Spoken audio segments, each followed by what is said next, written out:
Following are my insights and tips on pickleball. And although this should be a fun episode to listen to, you might also want to watch it on YouTube because I demonstrate a few things. This is the Kathleen Sessions Podcast.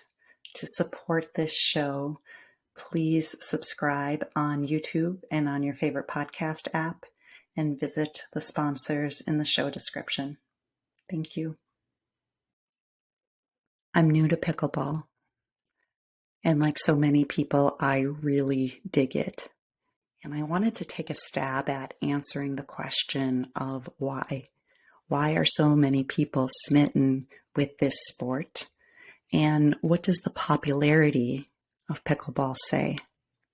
And I think that it shows we're hungry for community, that we are hungry to move our bodies, that we are hungry for a taste of success, and I'll get into that a little bit more later, that we are hungry to put down our phone, that we are hungry to be outside for those of us who play outside, which can be, in some cases, a more affordable way to play, that we are hungry for something healthy to do, and that we are hungry to work our brains and our reflexes.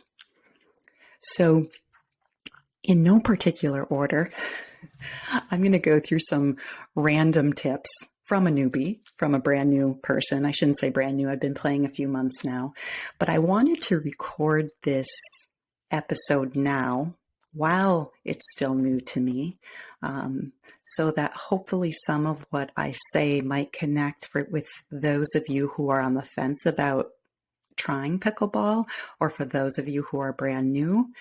And so in no particular order, I'm going to start going through these.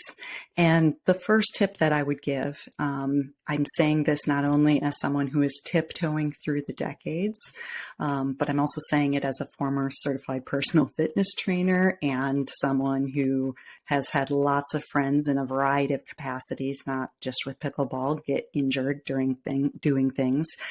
I am going to beg you I'm going to beg you to warm up before you start to play. And that is, I think, the main reason why it's so much more important with pickleball than it might be with other activities is the fact that in pickleball, we are doing so much lateral movement, so much going side to side, and we don't do a ton of that kind of movement in our everyday life. So warming up, making sure that our Achilles tendons are stretched and warm, our calves are stretched and warm, our quads are stretched and warm and strong. I will get to that in a little bit, as well as our glutes and all of that good stuff. Just making sure we're warm will be a great way, not only for us to have a more productive session, but also will further reduce our risk of getting injured on the court, so that we can play a lot longer. And I will talk about an injury I had early on that could have been avoided. And I'll go into that in a little bit, and hopefully I can help you avoid that as well. Here's another random thing. And that is, so many times pickleball gets, I was going to say racquetball because I'm a former racquetball player, but so many times pickleball gets compared to ping pong and tennis. And if that doesn't speak to you, ignore that. I will say I have always been a terrible, absolutely terrible ping pong player. And I love pickleball, and I'm decent at it. That might be some of the racquetball, but I'll get into more of why so many people are responding so strongly to pickleball, because I think it's a sport where everybody can get a little taste of success early on, which is just awesome. But if the ping pong comparison has you on the fence, just ignore it. Just ignore it, because I am living proof that you don't have to be good at ping pong and still to enjoy pickleball and get a decent start at it. Okay, Here's another random point, singles versus doubles. So I think most of us, when we're looking at videos online or when people are talking about pickleball, there's a big, it seems like out there, a big focus on doubles, which can be, I shouldn't say can be, is super fun. And it's a way to not have to cover as much court space. So I think it makes it more accessible based on our fitness level or based on our age or based on if we are working through any injuries. So doubles is, and it also requires more nuance. Again, I'll get into that a little bit more in a moment. But I also just want to make sure everybody knows that singles is definitely an option when it comes to pickleball. And I think I want everyone to know that for a few reasons. One is that it's sometimes easier to find one other person to play than three other people to play. And, for those of you who do like to move more, who maybe your fitness level is there, or you're not dealing with any injuries, or you've played sports in the past like racquetball or tennis or something along those lines, where you're used to singles. Singles is definitely an option. The game looks and feels a little bit differently. You're definitely sprinting more and covering more of the court in singles. And I would say that you're most likely also playing the baseline more instead of up at the net, and hitting the ball harder. So that might appeal to some players as well. But I just want to throw that out there because I don't feel like that is addressed as maybe much as it should be in terms of an option related to pickleball. So singles or doubles is an option, and both are fun, and your skills will develop. You'll develop interesting skills doing both. Okay, here's the next thing. What if you don't have someone to play with? So maybe you've been thinking, yeah, this pickleball thing looks really fun and I'd like to give it a try. It's calling me, but I don't have anyone to play with. A couple things to consider is, one, a lot of places that offer pickleball courts or court time have group lessons, which are, if you're taking them in a group setting, they can be much more affordable. And it's not only a great way to learn the sport, but you'll also meet the people that you might end up playing with later on. So you'll meet people in the group lessons, and because you're all at the same level, those might end up being some of the people that you're playing doubles with or singles with. And So that would be something. Another thing, if you don't have someone to play with, is even after you've taken lessons, group lessons, or if you've never taken them, but you're experimenting with it, there are places, and it could be whether they're official pickleball places or maybe your city's rec department has organized something. But a lot of times where pickleball is offered, they do offer like these drop-in sessions. So it's like open play. Think about playground basketball, where you just show up and you sort of wait on the sidelines. And then once one team wins and the other team loses, the next group of random people, whether you knew each other or not, the people that were waiting, the next 5 go out. It's kind of like that with the pickleball drop-in sessions. So you don't always have to have someone specific to play with. And again, I would look at some of the private offerings, but then also what your community is offering in terms of the city or some of the school systems, the rec departments. Okay. And actually, since we were talking about lessons, I'm going to go to this next point, which is that it is really, I'm saying this with firsthand experience. It is really easy to develop bad habits that are then hard to break in pickleball if you either don't take lessons or watch some tutorials online. The thing about the internet, and obviously everything going on with online tutorials and YouTube and everything, there's so much good information out there in terms of people giving online instruction. So whether you can do in-person instruction or as part of a group lesson or a private lesson, or at least be watching some of the online tutorials, it will really help you establish good habits, which I'm telling you right now, once you establish some of these bad habits, it is really hard to break. So anyway, I'm just going to put that out there in terms of, we're always developing habits, right? Every moment of our life, we're developing habits, some of them helpful and some of them not helpful. So this allows us to steer that a little bit more. Okay, one other option in terms of, again, sometimes the affordability, sometimes it can be a little bit more on the expensive side to rent a court. My experience, I am in the Midwest, and if you can't tell from my accent, and what I'm finding is it's about $10 a person for an hour or two of play right now, which, $10 isn't bad, but sometimes, and again, depending on how much you want to play, but sometimes that can start to add up. And if you're looking for more affordable ways to play, I think a lot of city courts now have, city tennis courts now have pickleball lines on them. And so, or there might be private courts as well that maybe just you can play on without having to pay. But playing outside is just not only a stunning way to get fresh air and contend with and navigate nature, but it also can be a way to keep the sport more affordable. So be sure to consider that.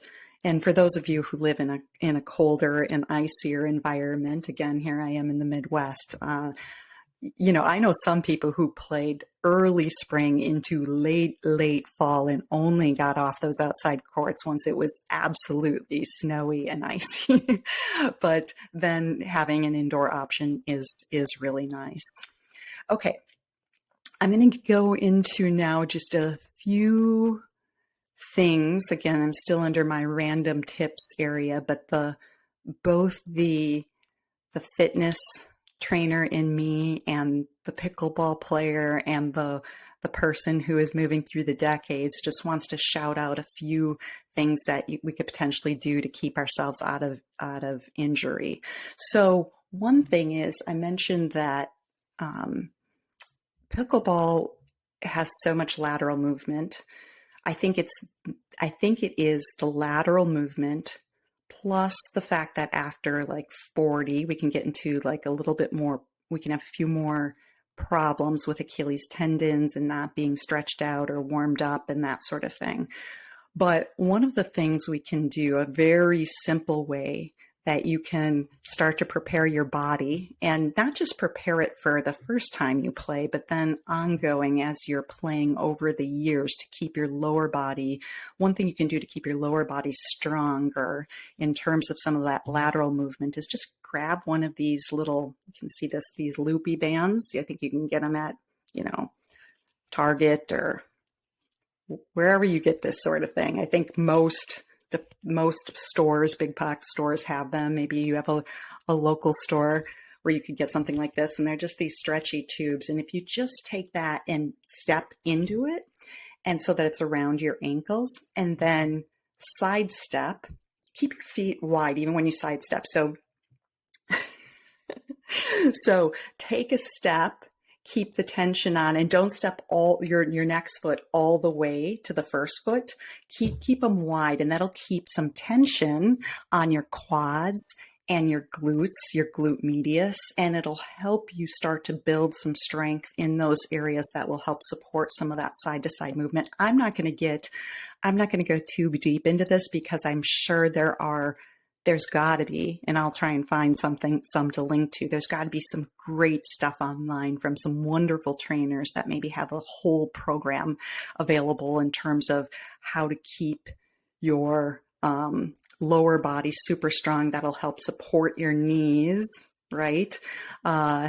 and make sure that we're able to play for a long time. But as I was leading up, I do a fair amount of lower body work anyway. Personally, I do a lot of squatting and lunging and that sort of thing. But as I was leading up to my first pickleball session, I added a lot more of this work in because I was a little worried about the lateral. And so anyway, and these come in different thicknesses. So some are super thin and easy. And then as you get stronger, you can get some thicker ones that make it put a little more tension there.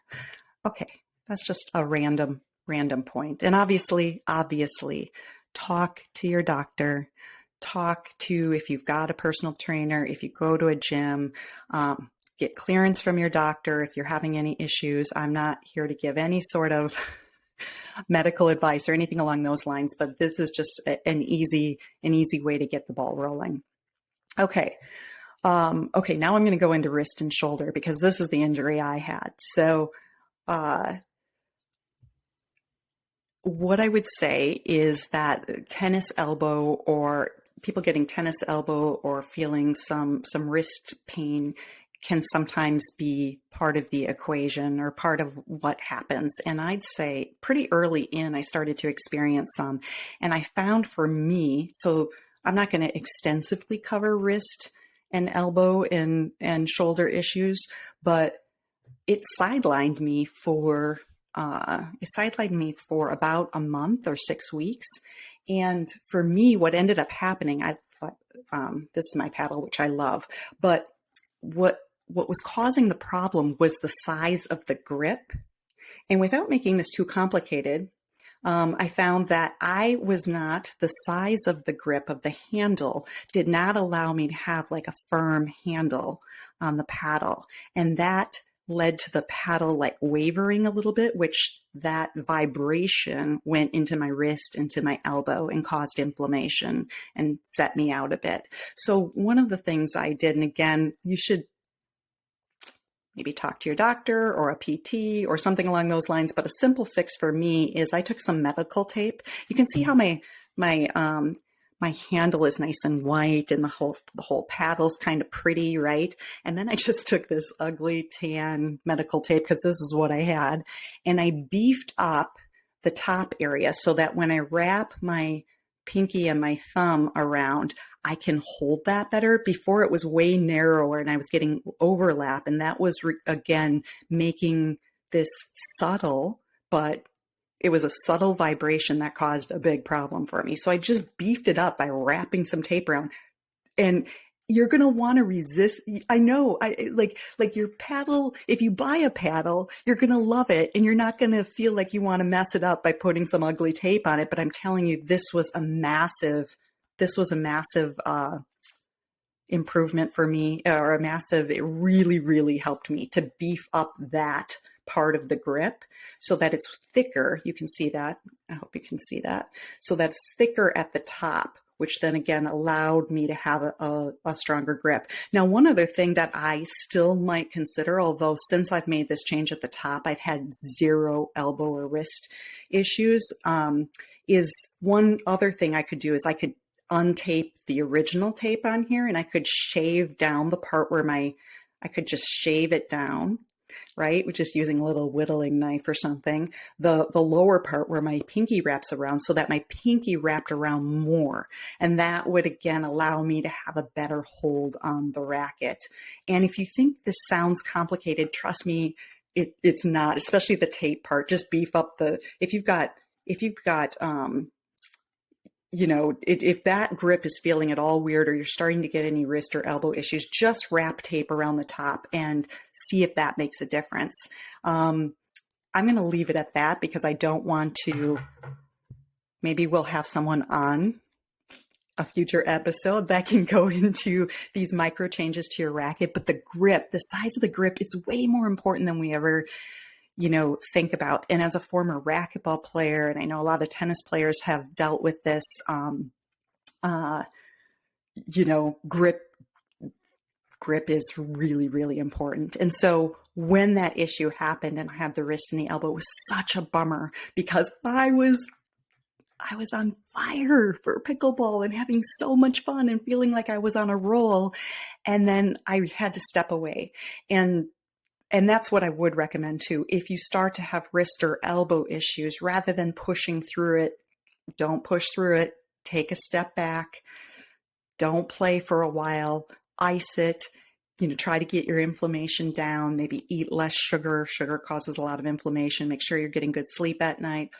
Anything you can do to I think another thing is obviously keeping our stress down. But anything we can do when we're starting to feel an injury or already have an injury to keep the inflammation down will be super important. But probably one of the best things you can do is just not play for a while. So I guess one of the reasons I'm here doing this right now, this podcast today, is that if I can help you avoid if there's any potential I can help you avoid injury and having to step away from it, that's what I'm going to do. And again, I think in future episodes, we'll have some experts on who can dive into this more deeply. Okay. One other thing, in terms of injury, and I wouldn't say injury so much as like just something that pokes at you, is if you go anywhere where a lot of people are playing pickleball, well, first of all, you're going to hear a lot of laughing. You're going to see people having a blast. You're going to see people working their buns off. It's just a really, really fun environment. But one of the things, if you notice, you're going to see a lot of especially new players, and I don't want to say especially older players, but it is something I've noticed, is a lot of people as they're in their stance, holding their racket and waiting for the ball to come across the net. A lot of people are stiff-legged, locking their knees, and then bending over at the waist to wait for that, to take that, to take the ball that's coming over the net. And oh my goodness, the tension that puts on your lower back, it's unbelievable. So if possible, again, in this spirit of building good habits early, in the spirit of that, if you can be in an athletic stance, by that I mean, your feet are wide and you're squatting down, waiting for that ball to come across. Not only are you going to be more able, you're going to be able to respond to what comes across the net faster, and you're going to be able to be more successful in getting to that ball or hitting it the way you want to hit it, and not just because you barely got to it and then it goes off the tip of your racket. But so number one, get in that athletic stance, bend your knees, squat down, be ready, because you'll be more effective, but also it's going to take enormous tension off your low back. In my first group lesson, I did notice so many people locking out their knees. And honestly, the main reason I was in an athletic stance wasn't necessarily because of my background it was just because I couldn't stand the way they were standing because my back started hurting immediately. So again, you'll be more effective, but you'll also reduce tension on your back, which is something you end up hearing a lot of new pickleball players talking about, just that achiness in the low back. You can avoid that by squatting down in that athletic stance. The other thing that happens with that, right? The beauty of there's so many beautiful things about taking an athletic stance when you're playing athletics. More power, more quicker response, all of that. But the other beautiful thing is, if you're playing an hour of pickleball and you're in an athletic stance most of the time, think about what you're doing. You're building glute strength. You're building your quads. You're building hamstring strength. You're getting a little more stretch in your calves and your Achilles tendons. And so and you're getting a stretch through the hip area as well. So that cumulative effect of session after session of playing pickleball and being in that athletic stance, you're going to come away stronger and more flexible and more able to enjoy your life robustly, more able to avoid injury, avoid falls. Like, there's so many good things that come from it. So that would be a huge point I would make, is be in an athletic stance. Be ready. Okay.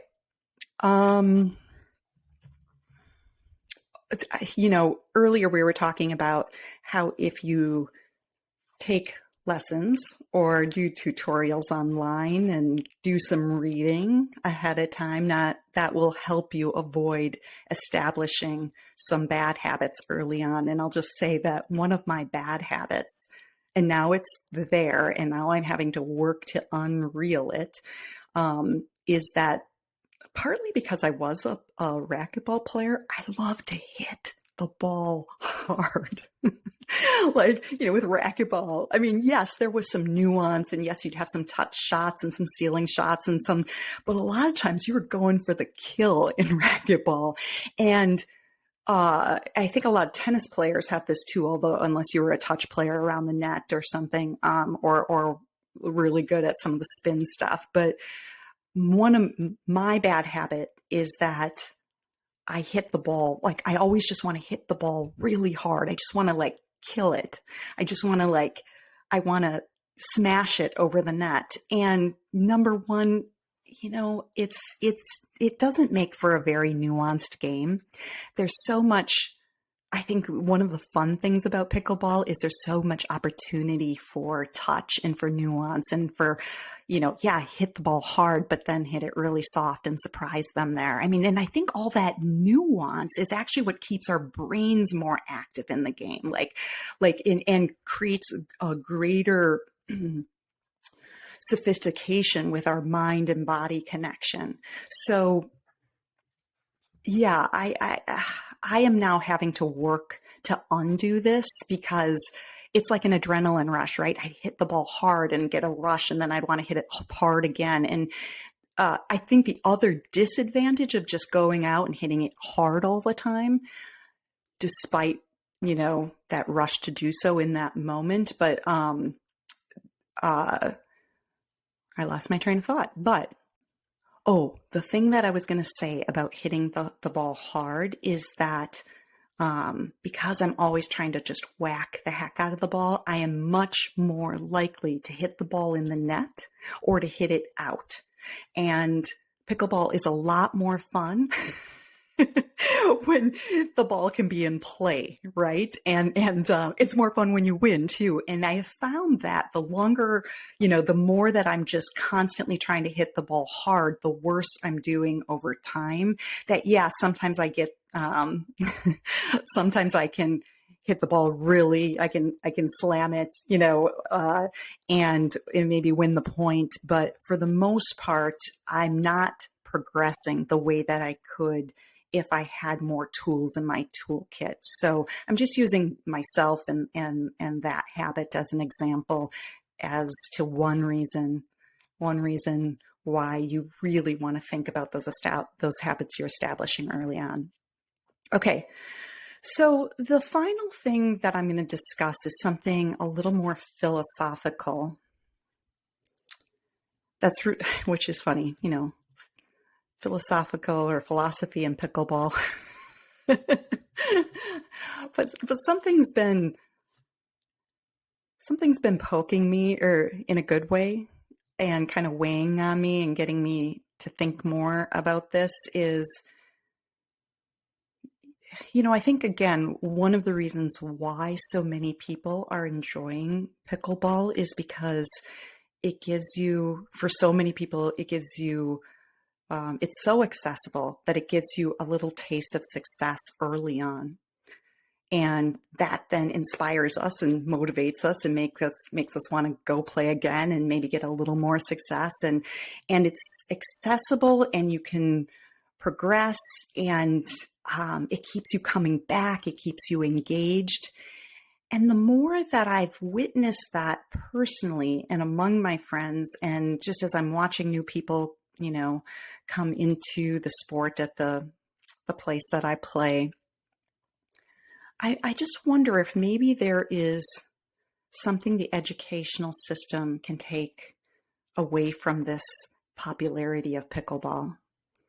And by that, I mean that can we, when you think about schools nationwide, And you think about kids coming from so many different backgrounds and so many different home lives. And is there a way that we can meet kids where they are and give them a taste of success and allow them to feel that, success at school and in various topics, so that they want to come back, so they're excited, so they're inspired, so that they almost become obsessive with it, the way that so many people are becoming obsessive about pickleball.